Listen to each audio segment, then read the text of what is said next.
ভাত যাতে গরমে নষ্ট না হয় তাই একসময় জল ঢেলে রাখা হতো, সেটাই পরের দিন সকালে পান্তা ভাতে পরিণত হতো।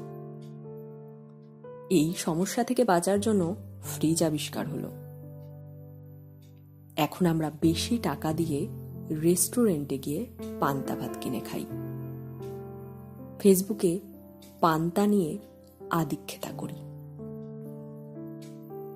প্লেট সহজলভ্য ছিল না বলে আমরা একসময় কলা পাতা কেটে তাতে খাবার খেয়েছি। এখন সবার বাড়িতে প্লেট, কিন্তু নামি রেস্তোরাঁয় কিংবা কখনো বাড়িতেও কলা পাতায় খাবার সুযোগ পেলে আমরা সেটাকে লাক্সারি মনে করি। ধুতি পাঞ্জাবি কিংবা শাড়ি পরাটাই একসময় চল ছিল। ঘরে বাইরে প্রতিটা জায়গায় ওগুলোই ছিল স্বাভাবিক পোশাক। ওগুলো পরা ঝামেলা বলেই পরবর্তীকালে প্যান্ট শার্ট আমাদের মাঝে জনপ্রিয় হলো।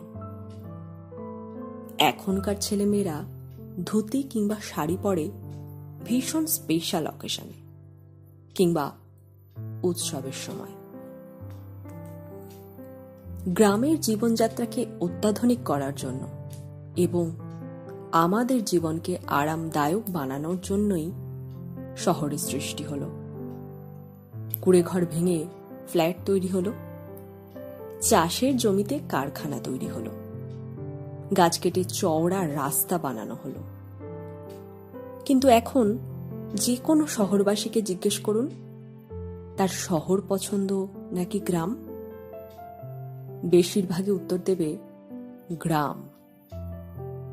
প্রকৃতির সান্নিধ্য পাওয়া এখন লাক্সারি। পাহাড়ে জঙ্গলে ঘুরতে যাওয়া এখন খরচা সাপেক্ষ। অথচ জঙ্গল কেটেই আমাদের এই নগরের সৃষ্টি, কারণ আমরা জঙ্গলের বদলে নগর চেয়েছিলাম। এগুলো থেকে স্পষ্ট যে কিছু জিনিস জীবন থেকে হারিয়ে গেলেই সেগুলো মূল্যবান হয়ে যায়। সাথে থাকাকালীন আমরা মূল্যই বুঝি না। কখনো নিজের গুরুত্ব বোঝানোর জন্য হারিয়ে যাওয়া ভীষণ প্রয়োজন।